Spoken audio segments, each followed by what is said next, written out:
We'll get started here. This is, Cameron Parish Police Jury's agenda meeting.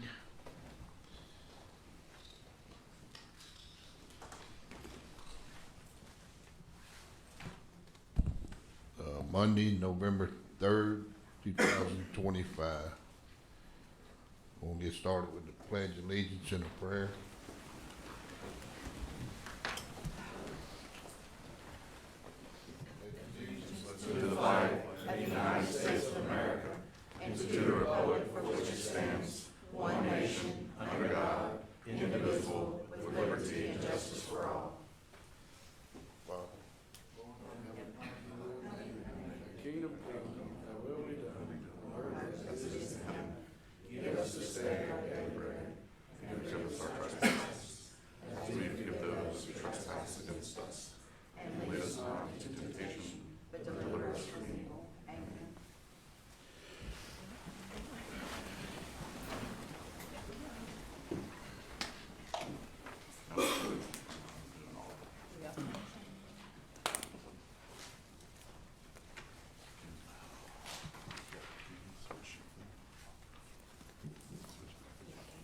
All right, Travis Moore here.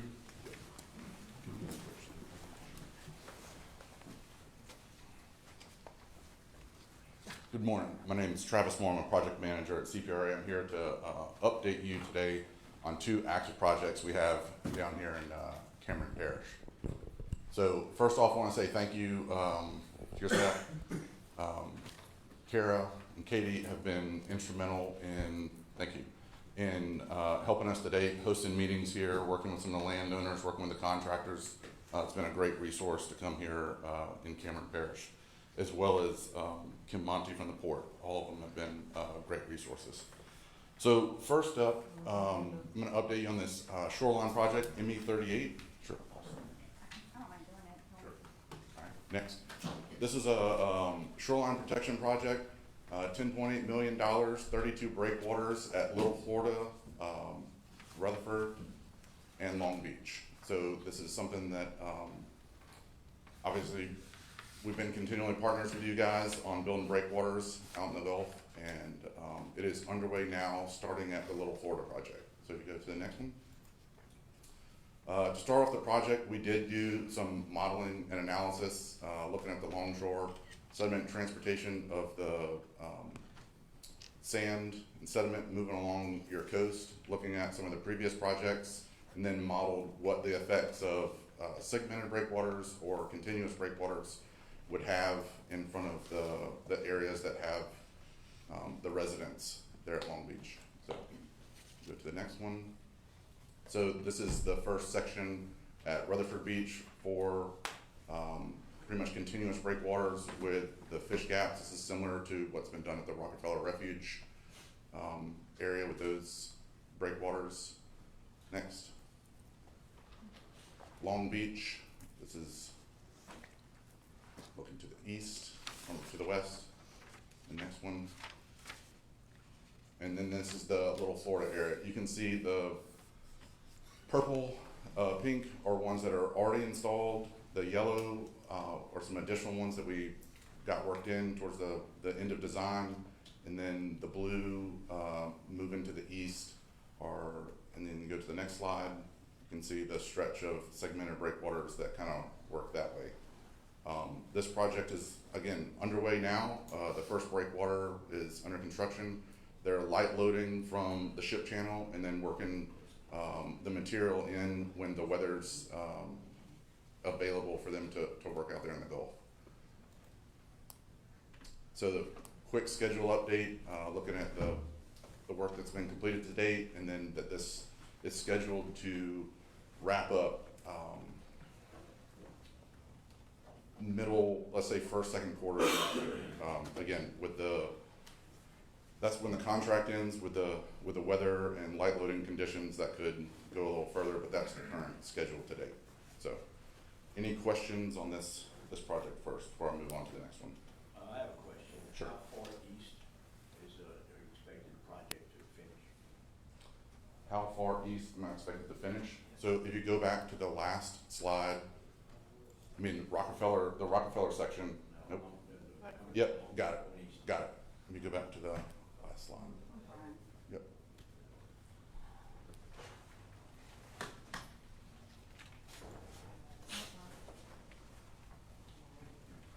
Anyway, we don't need to slide.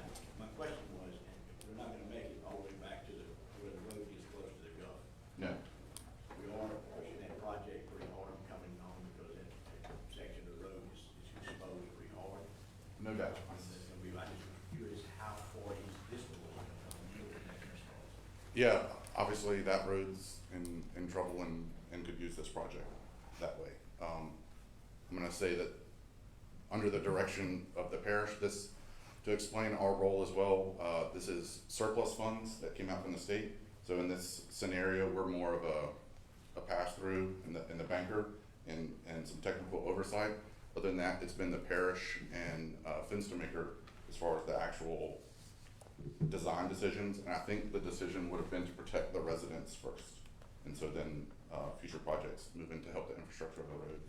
Obviously, we're aware of the beach and the lack of sediment that kind of gets caught up in the ship channel that needs a nourishment project, I think is what our folks would recommend, as well as shoreline protection for that section between. That would be a good thing going Yep. forward. Yep, so that is definitely, let's say on the wish list, right? Of things going forward. So if you could go to the slide 7. So the yellow, the 3 yellow pieces, breakwaters are kind of illustrating the last ones that we'll be installing on this project. And that's just moving, we considered, acquiring some of the existing breakwaters that are out there now and moving them closer to the shore, but that proved not economical. So moving these, installing these breakwaters in between was the final decision. So you can see that the 3 yellow breakwaters there are actually inside of existing breakwaters now. So Is that solid, or is there flexibility? Is there, are we waiting on to see how far we can go, or is that? no, the flexibility is that the amount of money that you had from the surplus was higher than what the bid came in at, and so those breakwaters were added. If funds are available at the end of the project, I think reviewing and having a change order to install additional breakwaters would be an option. I'll visit with you. Yep. Thank you. Yep. So just to wrap that up, yep. Couple shots from before construction began. Nope, this is just from a couple months ago. And then again, just want to acknowledge Cameron Parish, CPRA, Finstermaker doing the engineering and design, and Rigid Construction Contractors was awarded the construction contract. So, next presentation.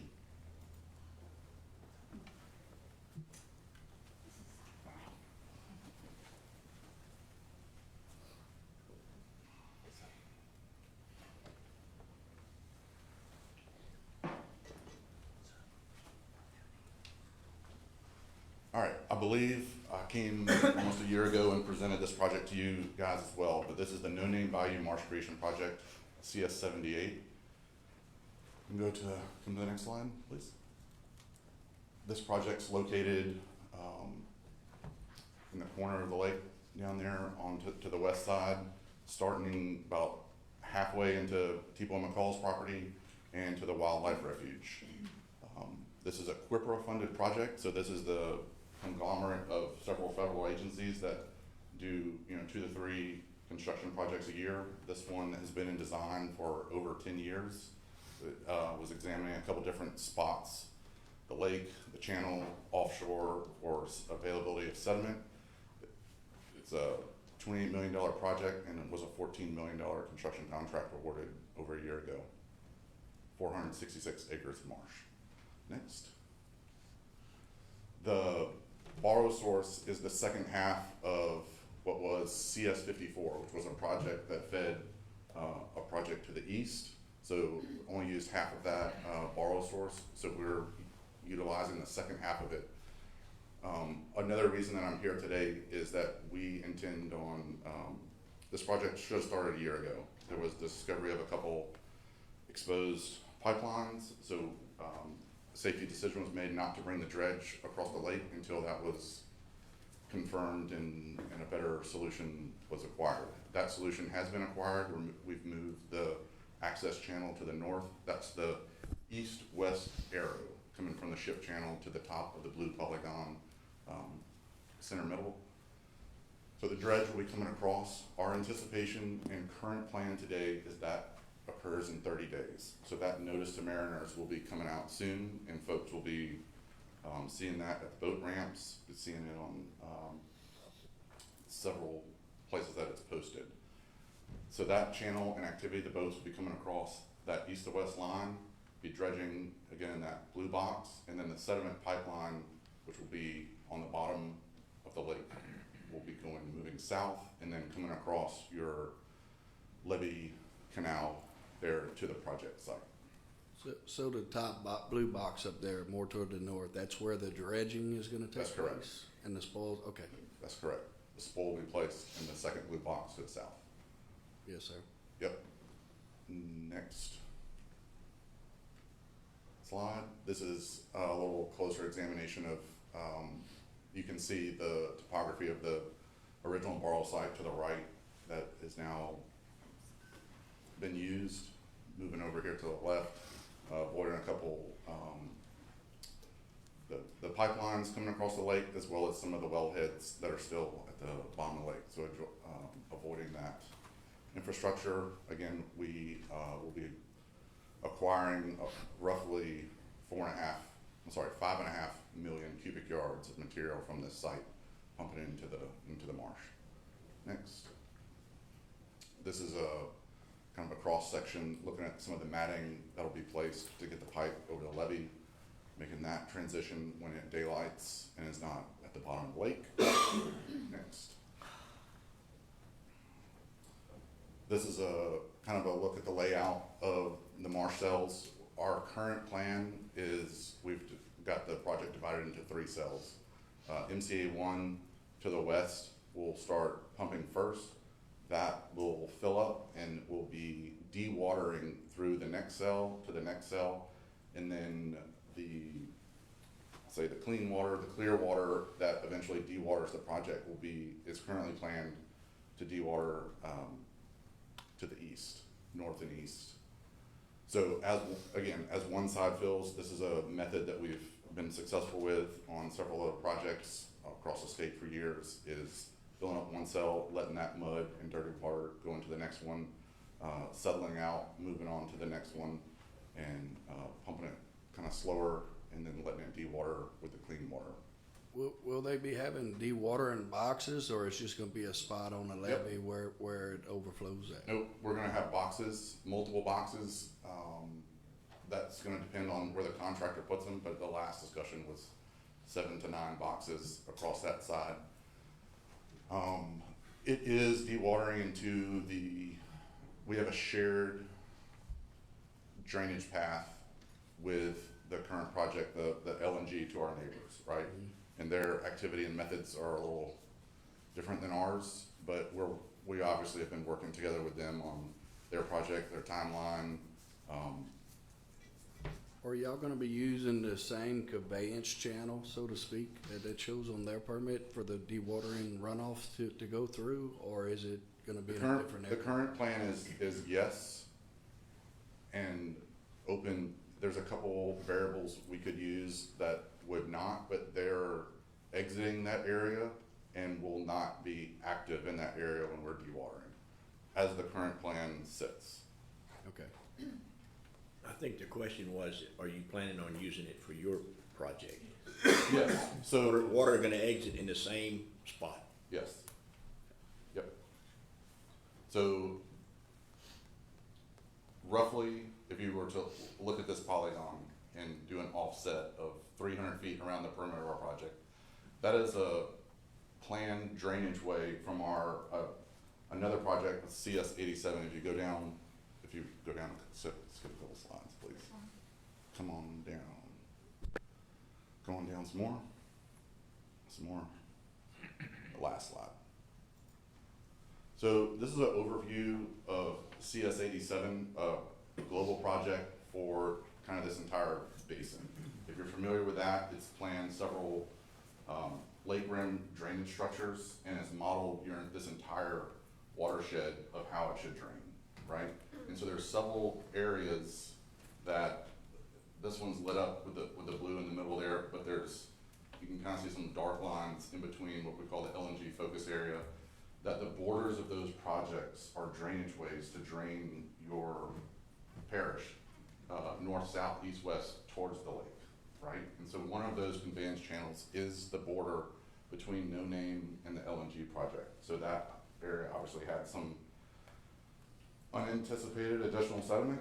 They're obviously working to clean that up, and they're working with us to get it to a level that would meet this project's criteria as well as ours to drain off that way. Does that make sense and answer your question as far as overlapping activities? Who would be, I guess, what would be the third party that would be overseeing it, just for future reference if we had some complaints or something like that to be able to Sure. do that? So both of our projects are permitted through DNR, through the state. That would probably be the answer to that question. And when does this plan on kicking off? 30 days. 30 days.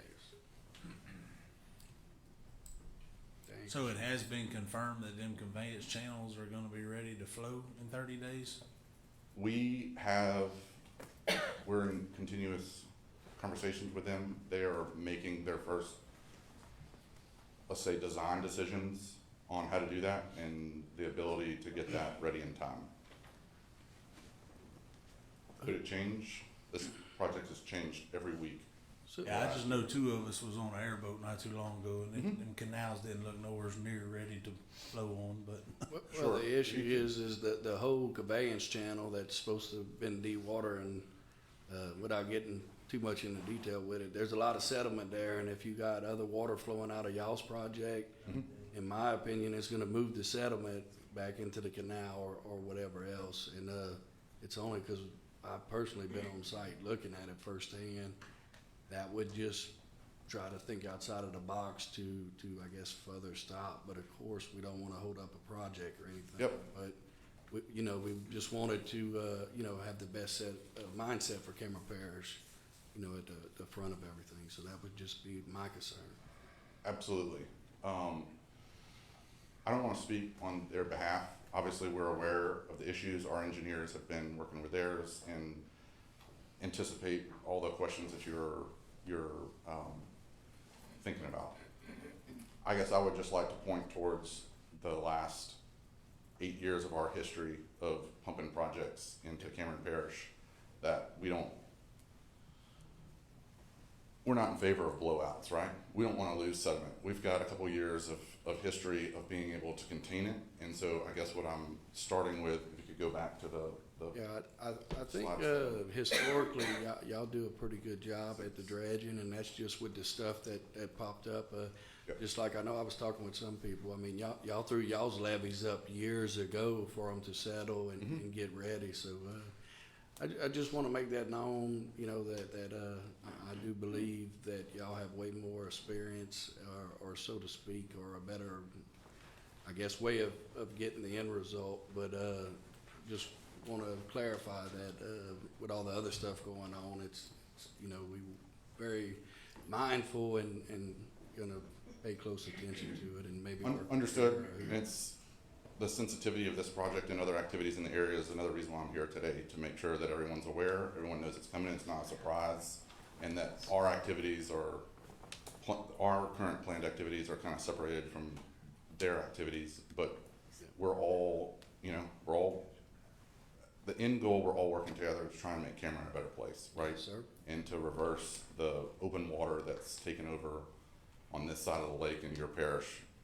Hopefully, definitely in the long run, there's a good thing. The current impacts are, There's a lot of differences in this project than the last, the sediment's completely different. Mhm. The amount of dredge that's going through the pipe is a lot different. The dewatering is 1,000% different. I've seen some of these projects before, and the dewatering boxes and the stuff that the methods they use the dewater is a lot slower than what we just dealt with, so it's. That's correct. I appreciate that. That is something that is very, And these marsh creation projects are,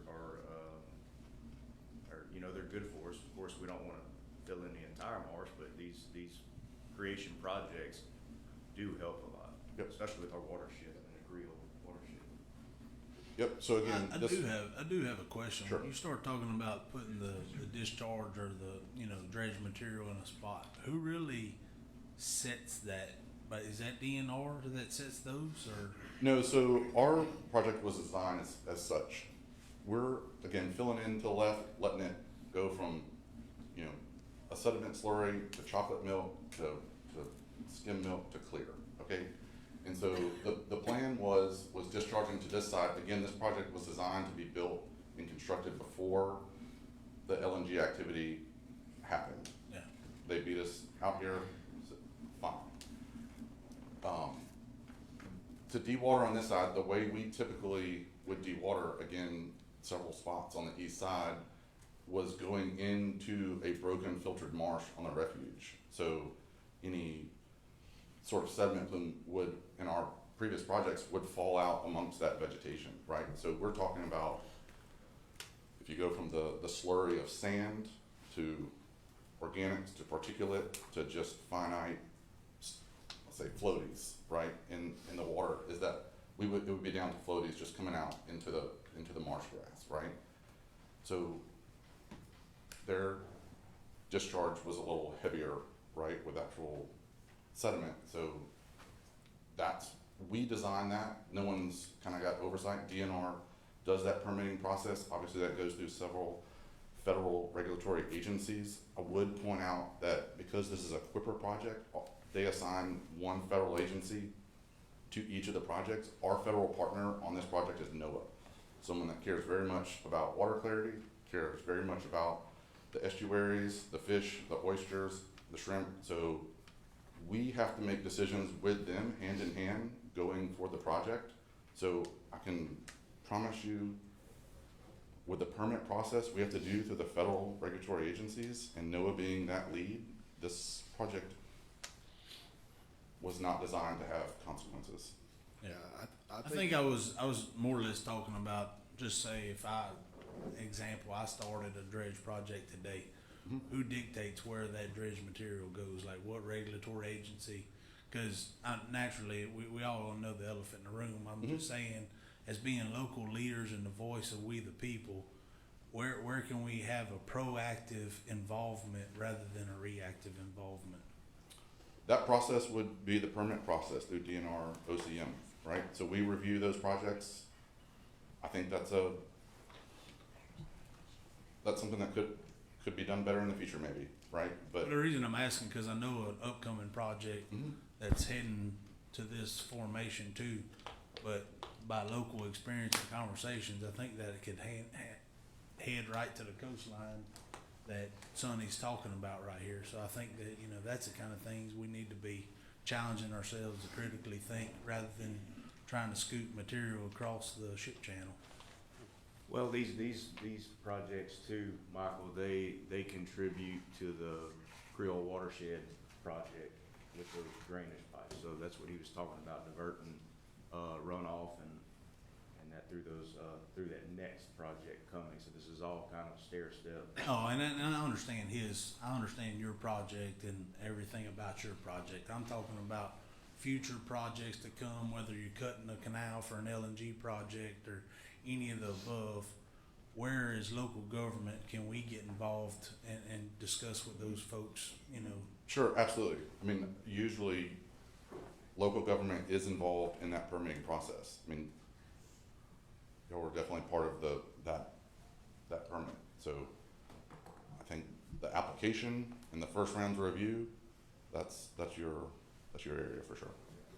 Okay. And one more concern, and I hate to keep putting you on the spot, it's just y'all's project, from looking at it and doing a lot of research and kind of nosing around because I kind of knew it was coming, it looks pretty solid. Did y'all do any studies or work with, say, the other contractor or anybody else and go outside of what, because I know y'all done y'all's permit before this incident. did y'all do any other studies or research into what's outside of this for the water drain off? Because that would be my only concern, what's already is outside. Sure. Both contractors have been in touch. That's one of the meetings that your staff helped facilitate. That was a productive meeting. That meeting, since that meeting, hence, we have shared surveys, results, and timetables of where activities will be placed and anticipated on a certain time frame. There was Right. some sensitivities there on all sides, and so I would say as of today, we have a good to great working relationship with them and understanding of expectations. Okay, yeah, just trying to get all them questions out of the way, because I know once y'all's project kicks off, because I think the other contract is way further over by now. And, it's just, I know right now there's a lot of sensitivity with the public and the residents and the fishermen. So when that kicks off, anything don't look right, we're gonna be getting calls. We're both gonna field those calls. Yep. Once we're So- both out there active, that is understood. Just trying to find the best place to where we know we could work together and Yep. get y'all through this project, That's unfortunately. why I'm here today and we're talking about it. Yep, and we Last appreciate question that. from me. Are you gonna be running point on this project? I'm the project manager for this project. I will explain our leadership structure. With me today is Philip Parker, who is the regional lead for the Lafayette office. His staff, he hosts the construction manager and the O&M. So the guys that will take it post-construction will be out of his crew. I've been kind of point from getting this project designed and built, as well as our engineering team in Baton Rouge. So there's several of us. Yes, I will be the one coming back to give a The presentation. reason I'm asking that, do I call you or do I call him? Either one of us will get the answer, but I'm happy to, I'll be the one coming back here. Me and Philip will be back here to the end of the project, giving this presentation and updating you on the project till it's complete. Okay, thank you. Just for reference, on this dredge area in the lake, how deep does that dredge Sure. go? I believe it's 6 to 8 feet, and it's up to the contractor to decide. I think we're permitted to 8, but it's up to him if he wants to sweep and just take it down. If you could go back up, please. One more. Another one. Yeah, so the max cut elevation is to -13. And then it's kind of up to him if he wants to go to that off the bat, or if he wants to make 2 passes or sweeps. We leave that up to him, to the contractor. Okay. I know on the second, The reference, the old side that they used before that would be to the east of that zone, how deep did they go, and what's been the impact on that area? Has there been any positive impact on going a certain depth? I know that depth I believe it was at 10 feet, they hit an old shell, like an old chenier shell bank, and that was not good for plastic pipe. So that was a lesson learned from that side, and that side was also monitored post impacts with oxygen levels, and believe it had little to no impact. Do they go back and monitor these afterwards and see if there's any growth, say, bottom, any oysters, or do they have to mitigate certain areas No, sir. because of that? I'll answer that better. Not that I'm aware of, and not through our agency. The only issue that was asked on that side was hypoxia, and so that was monitored. I saw the reports for that and was told that it was little to no impact, and Probably already sealed it back in. that's it. That's Yeah. possible. I'll add this too, in our O&M program, we do go back and do surveys of the marsh creation area. And I can't say for certain, but I would venture to say that we're probably gonna survey that Barrow area too, to see how it's infilling. That's kind of where. Yeah, and we don't do any monitoring of oysters and things like that. We just strictly do elevation. And to follow up on that last part of monitoring oysters post-project, we do, I think it was a 500 to 1,000 foot boundary around the entire project impacts. We have oyster surveys of everything in the lake for the permit and for our conditions moving forward with wildlife and fisheries. The same with the access channel. We were working with them hand in hand on the access getting into the lake and making sure that the dredge and the boats coming into the lake, that there was no lake bottom disturbance. So that's a condition we have for our contractor as well. They don't want their boats scraping the bottom, but we will have no, so when I say dredge, the boat coming in to do the dredge work, there will be no dredging of the access channel for that boat to get into the lake. It has to float into the lake, get to that spot before it starts doing its work. Y'all won't be dredging in or out to get the That's correct. dredge in there. That's correct. During the project, I got thinking back of a bunch of concerns and questions. Whenever y'all doing this and with this other project going, I know it's a big concern right now with the, you know, the winter coming and northerns and stuff like that, and with the estuaries and fish and shrimp. I don't really know a whole lot about that, but I know a lot of concerns I had about the water salinity that y'all watch. I think CPRA's over the structures.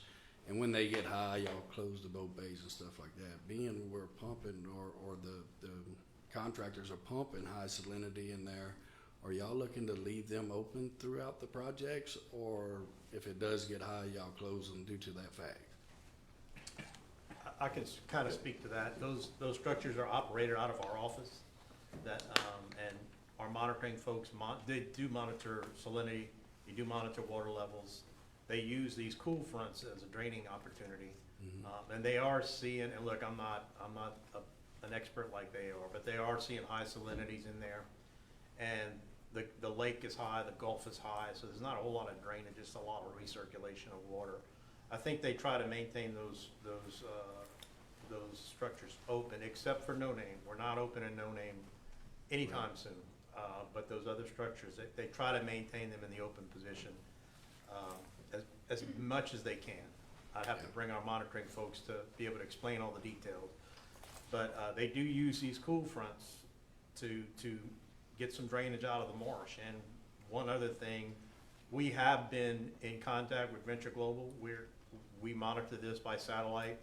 We see something, we're calling them and saying, hey, something's happening here, you need to address this. And they, to their credit, they've been very responsive to what we've asked them to do. Because we don't want, the last thing we want is sediment going into that lake through one of our structures, because we're gonna have to answer the questions, so.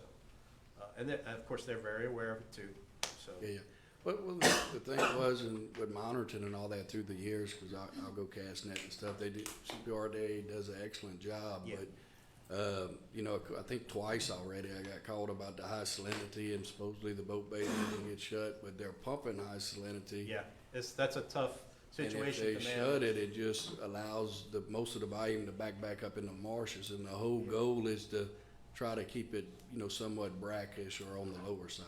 Yeah, and one of the things, I've had discussions with, like I said, I'm not an expert on this, but I asked the question, is like, how long can the marsh stand that, you know, before, and it's like, we don't want it to happen, but it could handle a year of that, and it'd come back. So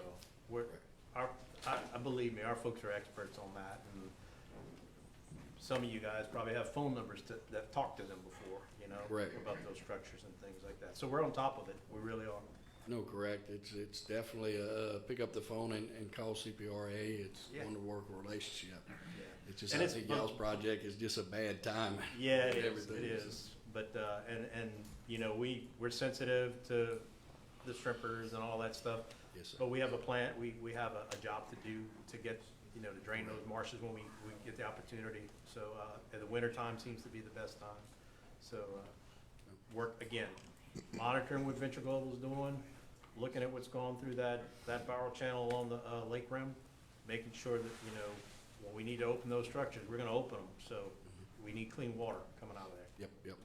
Correct. I greatly appreciate all the information. Yep. So if we could just finish this out. Let's get back to slide 7, please.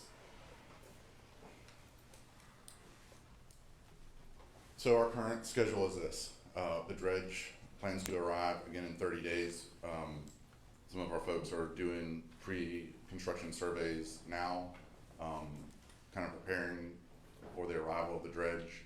And then we would anticipate dredge activity probably completed in the April, May, June timeframe, pending, again, weather conditions and everything that goes on with construction, and then close out in the summer, July, and put a bow on it and call it done. So I've got it, just like the last project. You can go next. I have a couple just pictures of pre-project conditions. Again, this is looking at it's fine, you can go to the next one. This is looking at just the open water. This was, when we started the design of this project, it was a lot of broken marsh. It quickly, as the marsh opens up and you start getting this open water, you start getting a wind fetch, right? So the waves start getting larger and larger, and you start getting a lot of activity beating up the inside of your levee and then taking out the smaller fragments of marsh on the inside. So it's turned, once you have that open water start, it starts fragmenting and you start losing it really quick. So you can see, that activity here. You can go to Google Earth and watch the last 20 years and see how fast this little corner of Cameron kind of opened up and could use this project. You go next. This is looking at the external containment dikes. Again, the ring, the outside of our project. We're borrowing from the inside, the area that we're going to fill in and replace with sediment, right? Borrowing from the inside, making that berm, and then the sediment that we pump in is going to fill that back in. So this is that process. Again, this is last October, I believe, until we got stopped from our inability to get the boats in there. You can go to the next one. Again, looking at the dike. And just closing out, this is Mike Hooks was awarded the construction contract for this project, and they have geoengineers, Dean, and we have Royal on staff doing our supervise and inspection. So we call it the S&I. So that's a third-party contractor that is monitoring them daily, reporting back to us that the reports are verified and valid of what activities happening. So it's been a lot of questions. I'll take some more since you have it. So all the traveling is gonna be done through 9 Mile, correct? The barges, the tugboats pushing barges or the dredge, any of that? I mean, Correct. nothing's gonna come through Old River and go in between the No. rocks in the south bank? No. Cross over any of the oyster reefs? No.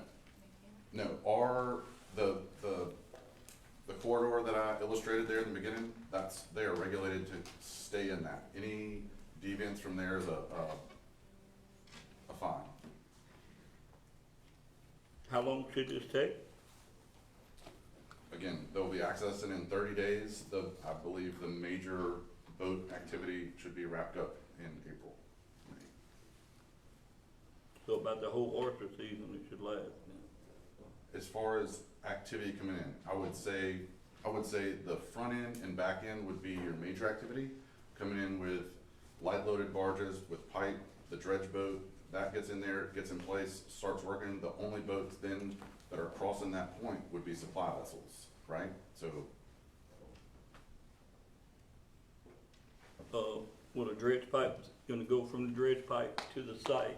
Is that gonna cross any Chenier or any of them reefs that? no, we avoided all of LDWS reefs as well as all private reefs and our oyster habitat bottom. What I'm saying, will the pipe be on the east side of the reefs or the No, if west we go side? back to slide 6, please. Go to slide 5. Slide 4. All right, slide 3. All right, so the east-west line that's 3/4 up on the image here is our access channel. That is where all boats, all activity, all transit across the lake understand. is permitted. Wildlife and Fisheries, Coast Guard, everybody else signed off on that, and our project and its contractors to stay in those limits of coming across that line on the lake. Once they get to the blue square in the right-hand side, that is the dredge activity. That is to the right of all the pipelines. If you zoom, again, then the line coming north-south, running south, is where the dredge pipeline's gonna go. That's gonna be on the bottom of the lake, so it's also gonna be flagged. It's gonna be, have buoys out there, you know, and again, the notice to mariners saying this activity is on the lake. You can see a couple of the call-outs kind of moving to the west. You can see a couple of call-outs, I believe it says, yeah, AV2, AV3, AV4. Those are the known, oyster culch areas, I believe, from Wildlife and Fisheries that we're avoiding. And then you have your private culch and the farms over, you know, obviously to the west towards the ship channel. Our survey of this Barrow pipeline and again around our Barrow source indicated little to no oyster activity. So that's why this was selected. It's why we got a permit, and you know, Wildlife and Fisheries would not have given that to us with.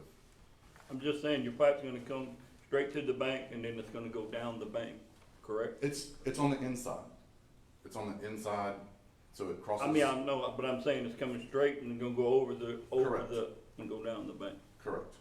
On the inside of the lake. That's a good question. So where it crosses the levee, I think is what he's, that would be just west of Lambert Bayou? You have Lambert Bayou noted. It's, I would say it's almost halfway between Lambert and No Name. So it's, Okay, so it would be around the rock, closer to the rock pile. And then it crosses, goes in the internal ditch and runs down. Will people have access to that area? Well, they don't have access to it during the winter anyway. there's gonna be a lot with our neighbors' activity. There's gonna be a lot of activity in that canal during our project.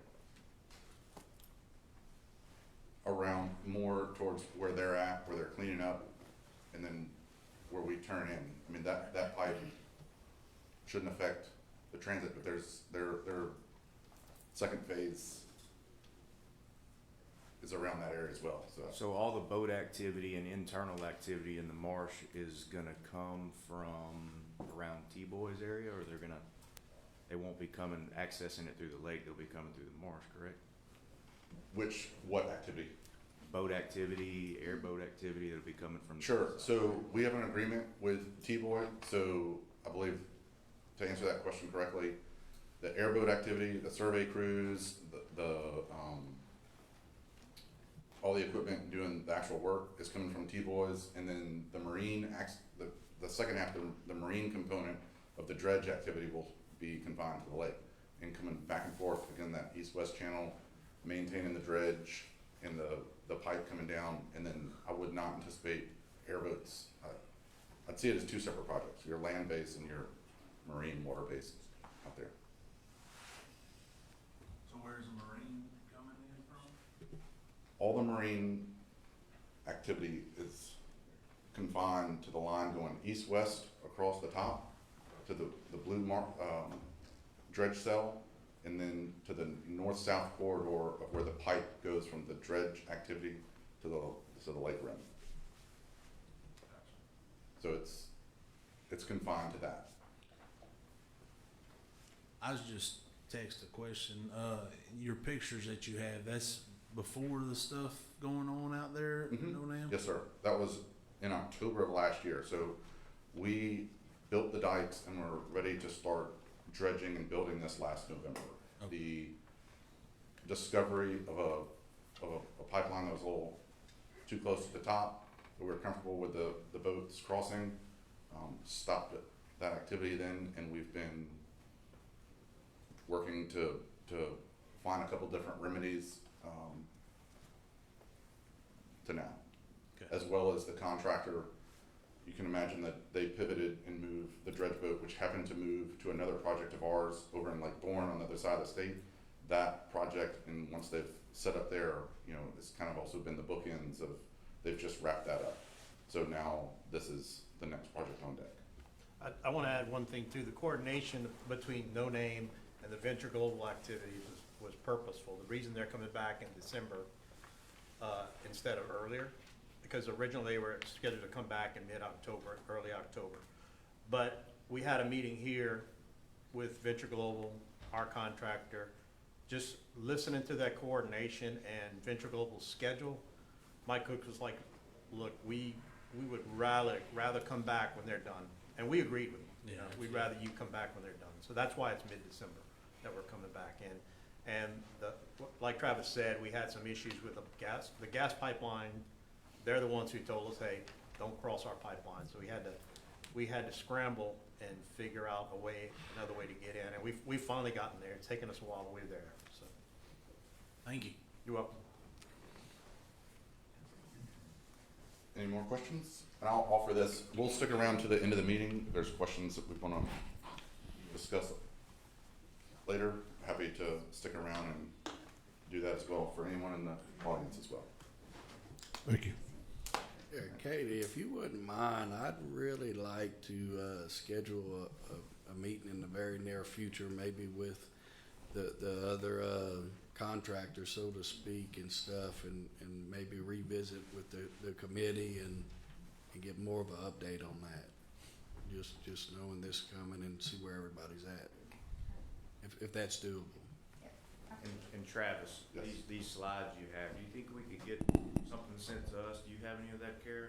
Yeah, we can get the Because I know as slides. soon as they see, movement. Yep. they're gonna get So, a lot of calls. yeah, let me also answer that question and maybe beat you to where you're headed. Our plan for this project as well for outreach is to have a website dedicated just for this project on our website. Whether it be QR code, whatever that can be shared amongst the constituents here. So if there's any sort of issue, or someone sees something like, hey, your pipe is this, or something's going on here, okay, so all of you are armed with this additional information. If there's additional communications that needs to happen, you know, for the public, that we can distribute it there, so folks can, you know, stuff goes wrong Friday at midnight, at least they can go to a webpage and say like, hey, this isn't that project, this is that project, or the other project, right? So I would like to, again, have that webpage so your staff, all of you guys, members of the community are armed with the correct information out the gate. Right. I think the biggest thing is, and I'd like to maybe after, if we got some time to get with y'all, is just not necessarily y'all designing that. It's just stuff that may or may not be already outside of it and the movement of it. I think that's going to be the phone calls. So,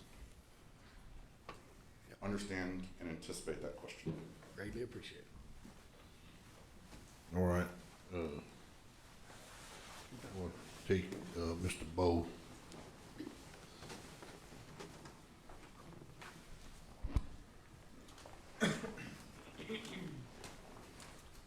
Good morning. Wanted to give y'all an update on the 230 project for Jeff Davis.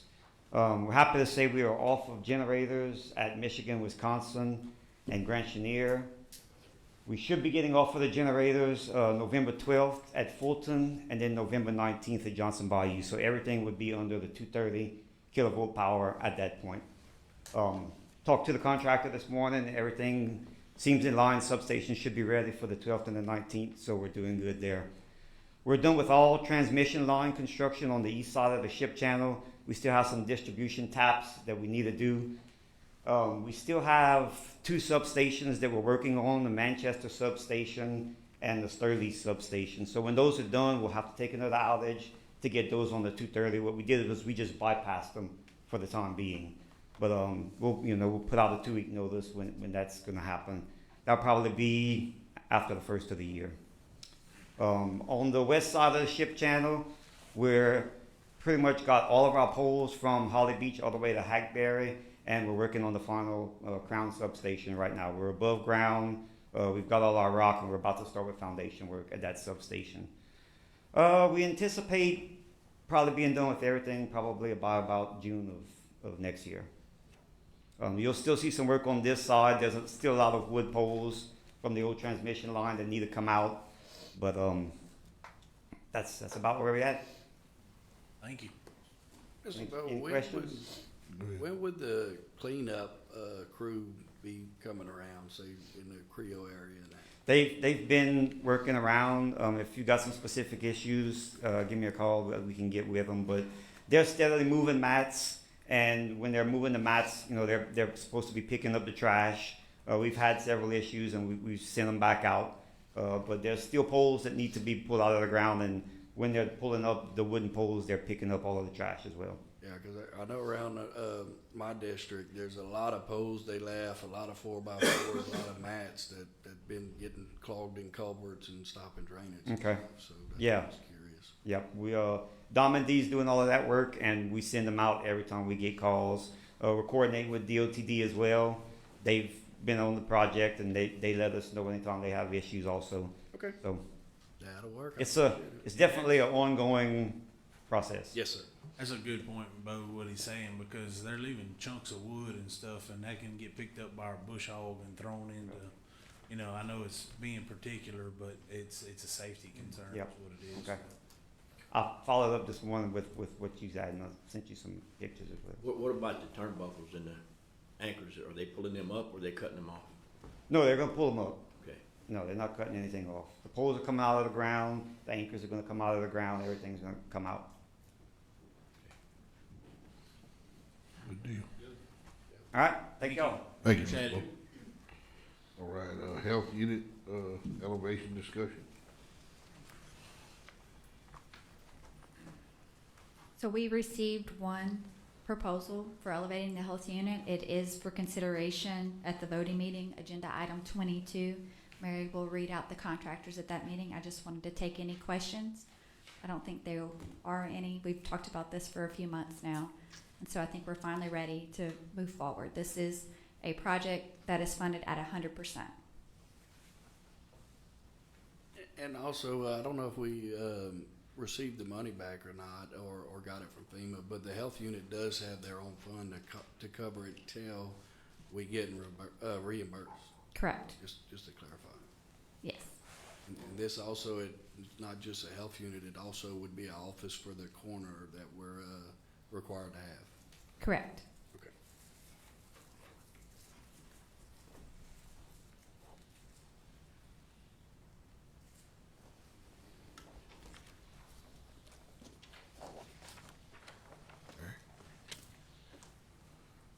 No, we good?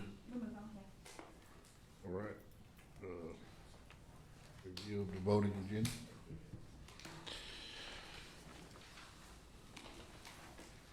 I guess I'll start. In the permits E, where's that actually located?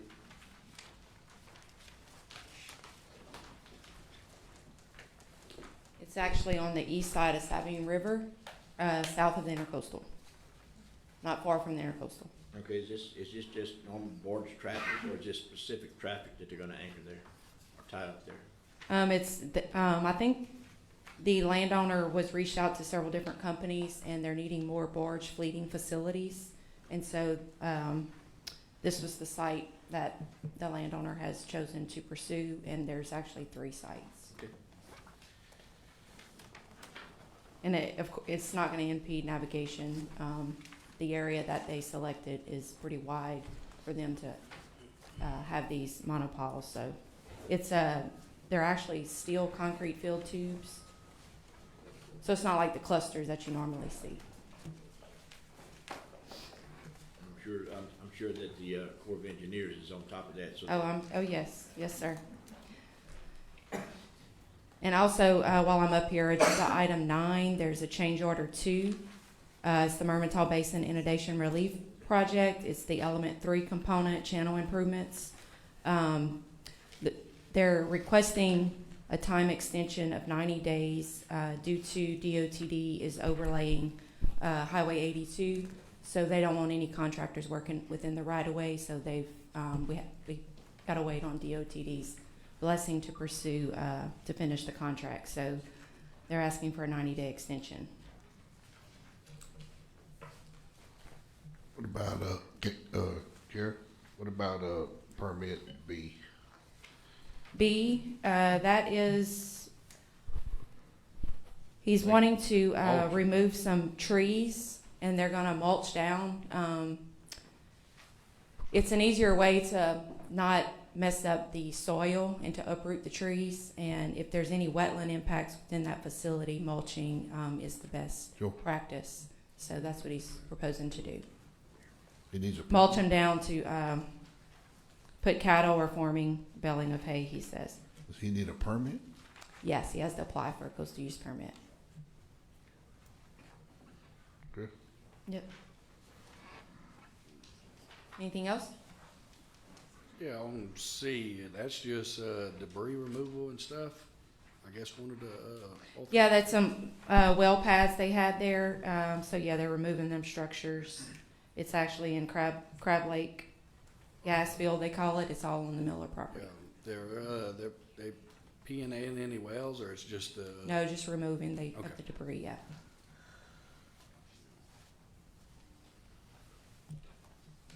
Good. And one other thing, Mr. President, on Yes, sir. on 12, just want to add, had a gentleman came and spoke to us about protecting the water at Toledo Bend. There's a lot of things going on right now that most people are not aware of, and we need to be protecting our aquifers more now than ever. Got issues, could be from pollution, from injecting in the ground, overproducing. We really don't have anybody watching over the water usage in this state like it should be. Data centers are coming. They're water hogs. They're gonna be pulling as much water as any large city might be putting daily. Private landowners, especially in Texas, they're doing this now. I'm sure Louisiana's the same thing. You hear a lot of talk about Bill Gates and people like that buying up all the farmland. Well, they're not buying it up to farm. They're buying it up for the water rights that are underneath it. And they're gonna go to producing water just like you would produce an oil well and selling the water. So we wanna be very, very mindful of what's going on in our aquifer situation, and our surface water situation. So this, number 12 is very important, and I know we're gonna pass it, but, there's a lot more to this than meets the eye, and I encourage everybody to be aware, continue to be concerned about the water rights and the usage in this state.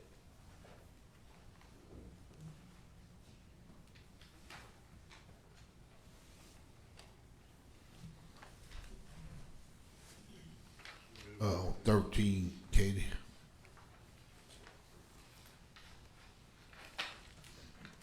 So are we not in compliance now?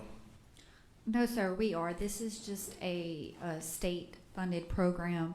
They allocate funds to every parish in the state annually to assist with improvements to any parish-owned infrastructure. And so we have to sign an agreement to participate in this program. It doesn't cost the police jury any funds.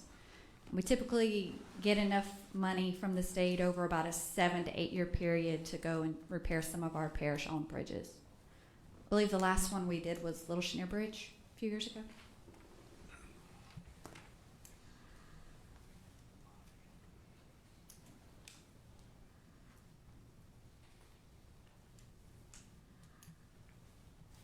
Other questions? 14, it's the parish. Hazard mitigation plan, what is that? Yeah. Good morning, everyone. First of all, congratulations, this hazard mitigation plan is very important for the parish. Without this plan, we're not entitled to any federal dollars. And if we get any federal dollars, it's on a pause. You're not entitled to new applications. So this plan needs to be updated every 5 years. Now it's required by the government, so since it's a requirement, they pay for us to have this done. Which the state, they gives like $50,000 to hire LSU Stevens Disaster Management Institute. We've been working on this plan since March of this year, which is participation by staff, entities, and other elected officials. So I need this resolution because it's due by January. We're about a month ahead of schedule. Turn it in, and even if it doesn't get approved by January, we don't get penalized because it's pending. So that's where we're at with them. I've been here 12 years. We did 2 so far. They passed on the first fly. So, but we need this. I need a resolution to turn it in because FEMA won't look at it without a resolution from the drawers. One question on that, is there any significant changes with this one than? from- Not significant, no. We had to update like our infrastructure, the buildings and stuff like that, but the plans are basically the same. We're very basic compared to the rest of the parishes. But we hit all the man-made or national disasters, what kind of plan you got, you know, to mitigate. So we're good. It looks really good. Thank you, Mr. Nick. That's it. And while I'm up here, let's talk about, I need the approval for advertisements for some more demo. I'm on the last batch, 6 homes to be demoed. This been going on for over 3 years. It's been approved to get demoed, but I didn't want to pull the trigger until I get the money allotted to do this. I don't want to put the cart before the horse. So on the last stage, I need approval to advertise to demo these 6 homes, and we're done with the PPDR. But that'll be the closeout of it, all of it. That's it.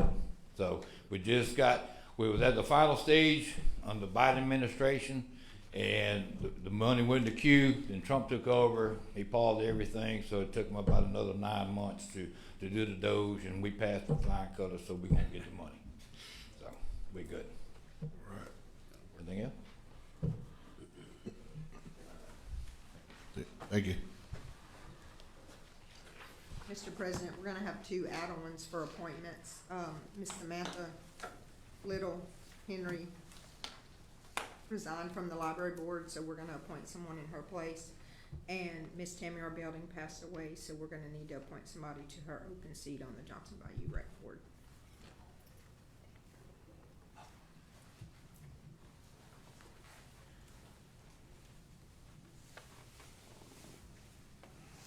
Miss Mary, I just got a text for the South Cameron Fire Board, Miss Christie, her last name's Guevara from Granchinier. They was asking if she could be part of the We're gonna have to vet her to Yeah. make sure she qualifies. We can do it next month. And then Ashley Trahan for the ambulance board in our area. I don't know if Mrs. Sonny got nobody. I know we've been looking, just to let you know. I know you probably want to vet them and make sure they pass the test. Can you send me? Ashley Trahan I for got the. hers, the other local. The other one is Christie, and it's Guevara, however you pronounce that. Okay. Yep, and I'll send you the addresses and all that good stuff. Thank you. Yes, ma'am. Move to accept add-ons. No, I have to vet those first. We'll do it next month. The other two, I think. No, the only 2 add-ons are Johnson Bayou Rec and Library. Great. I Move was to able accept. to take care of those. Second. Motion by Mr. Sonny, second by Mr. Sam, all in favor. Aye. Motion carries. All right. Good. Any staff report? No? Anything else to report from the staff?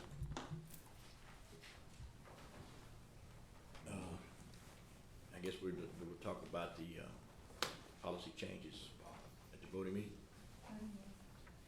If there's any discussion on that. There'll be a hearing at the voting meeting. We can discuss now, or we can wait till the We hearing. can wait. Make sure. Up to you. All right, need a motion to adjourn. Motion to adjourn. Motion by Mr. Michael, second by Mr. Windle, all in favor. Aye. Motion carries. Mr. President, when do you Come want, back at 11, but it's 11:04. what time? Yeah, 11:20. 11:20.